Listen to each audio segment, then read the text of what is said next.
Welcome to this edition of the $1 Million Mastermind Podcast.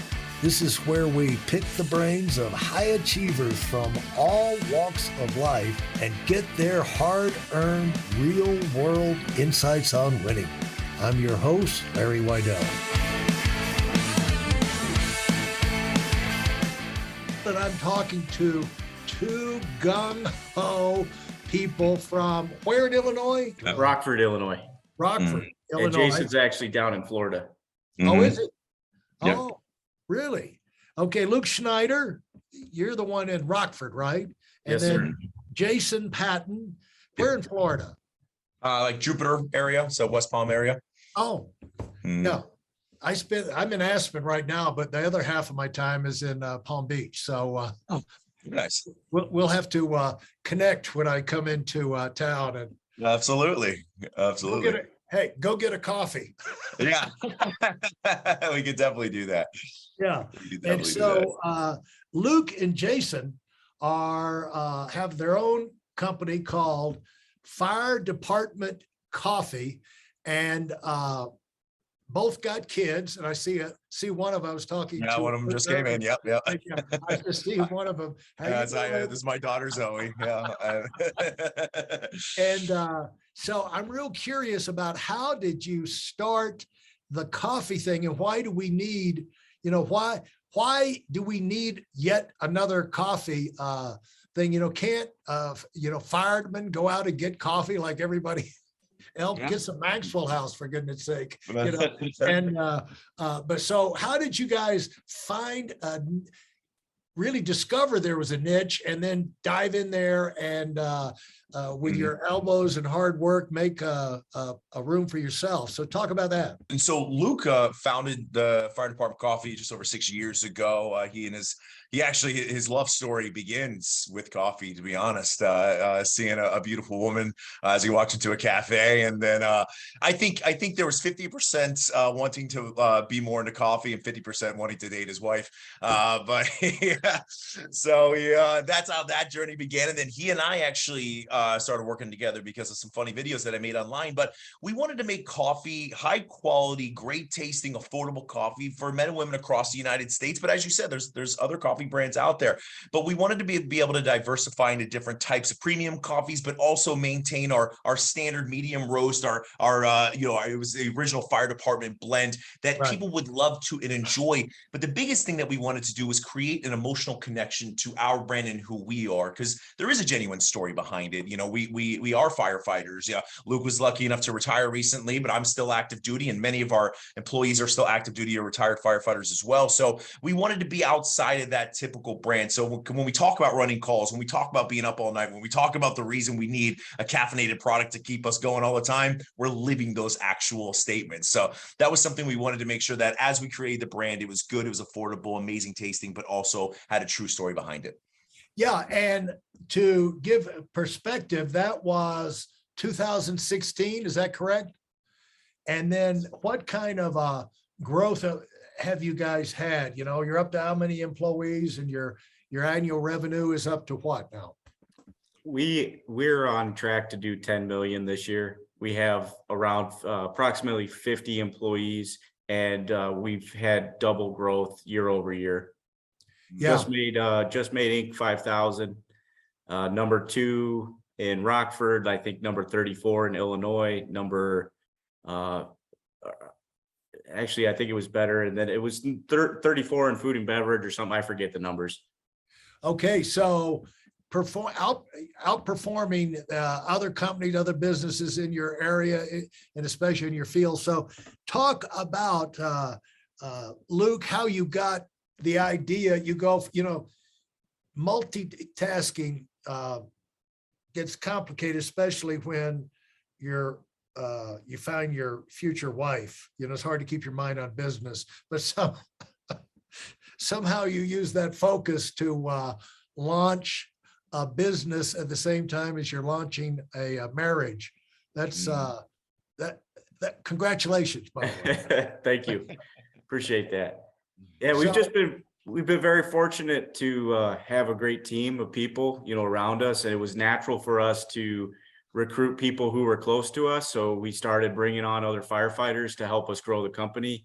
And that's where we got our tagline, run by firefighters. And about 50% of our team is either active or retired firefighters, first responders, or military veterans.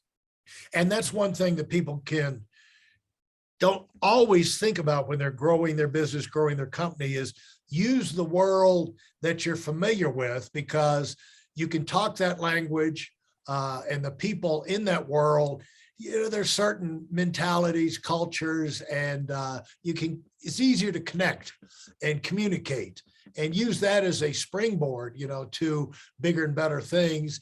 And so that's a smart tactic to use in launching any kind of business. It's basically use the resources and advantages you have. But talk about when you grew up, Luke, since you founded the coffee, how far did you get it before you got Jason involved? Jason was really early on, probably first year, I think.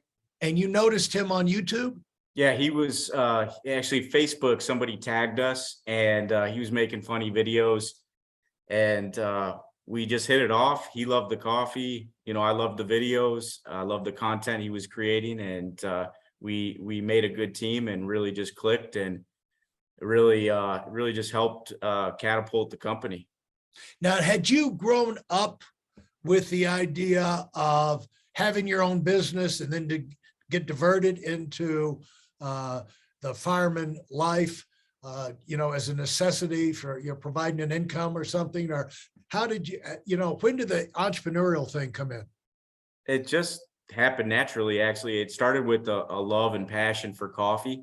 As Jason was saying, I met my wife. She was a barista. We started making coffee together, brewing coffee together, and wanted to start roasting coffee for friends and families. And we started doing tasting events, did a fire department blend that gave back to charity, and that took off, and realized there was something there to that. And so in 2016, launched Fire Department Coffee with the mission to make great coffee and help support our fellow firefighters and first responders. And it all just progressed naturally. I didn't really expect for much I really didn't have a business plan getting into it or anything. It just took off. And I think a lot of that comes down to just the authenticity of the brand, being, this is who we are.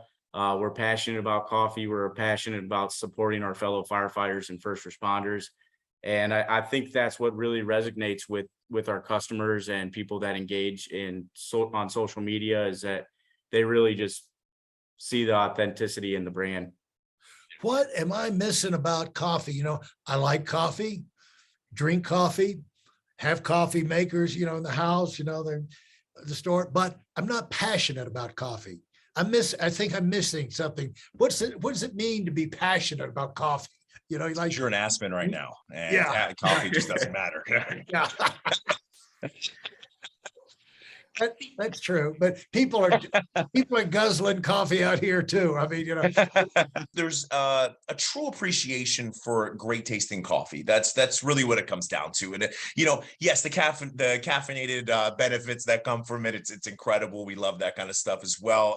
But as firefighters, especially as first responders or people that work in EMS or whoever it is, we guzzle down gallons of this stuff at a time, and you always want to make sure that it does taste good. But the biggest thing that we found with coffee, and we were introduced to this when we get into the fire service, is there are more conversations that happen around the dinner table or the breakfast table than anywhere else. And typically what brings us together is that cup of coffee. That's what, at least for us, on an emotional level, that's what makes us passionate about coffee. And then taste wise, I know Luke is severely involved, loves cupping, learning about different regions, understanding, the sweeter blends or varieties versus the more bitter, depending on who you are. So I think that's what creates the true knowledge behind it. Is amazing what types of coffee could be created.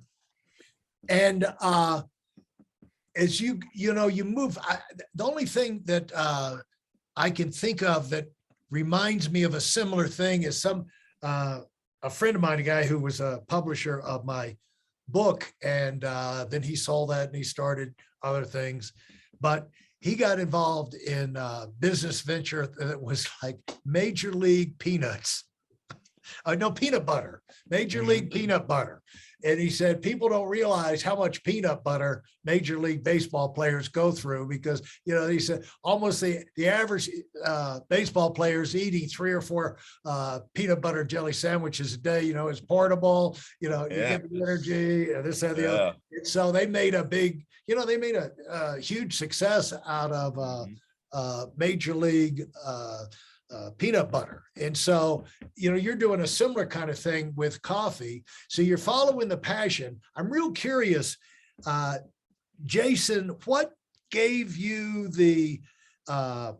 what did you see in, other than the humor, were you looking to expand? It seems like you're just following the breadcrumbs and, Luke, as you started the thing, you like, follow the, I like the barista. I like the coffee. Let's see what we can do together. Let's do some, let's just start blending this. I guess that's the kind of thing that happens when you start all these home brewed beers and everything all over the country, Yeah. And and then you get on YouTube, Facebook, you see Jason and you say, I like the guy, you hit it off, and you're just following the breadcrumbs there, following things you like. And when did the idea come? Let's get him in the business. So he actually, what truly happened was so down in Florida, when we get hit by hurricanes, they take the majority of the firefighters for that particular department and they put them all on shift to make sure we have enough personnel in case there's some true catastrophes. So they're putting 35 of us in one station. And I made a video saying that coffee was the only thing that was going to stop us from murdering each other.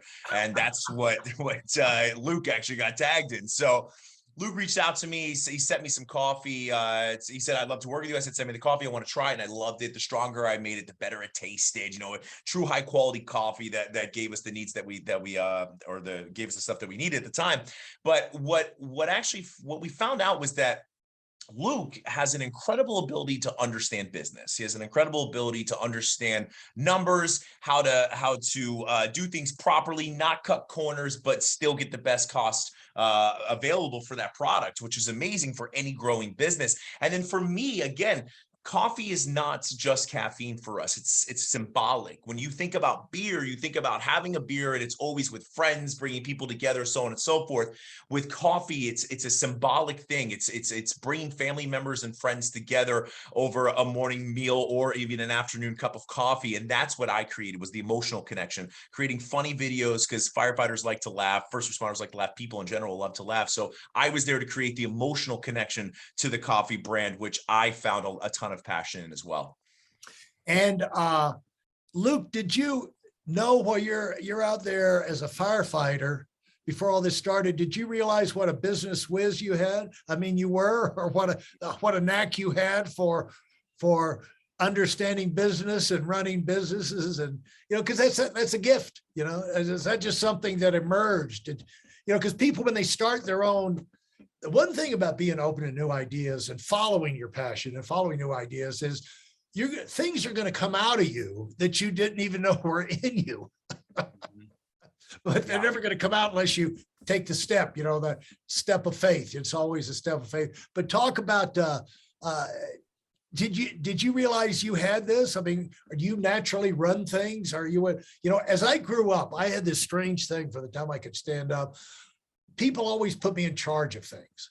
And I think it was because at 6 years old, my mother, my mother, mom and dad had my brother.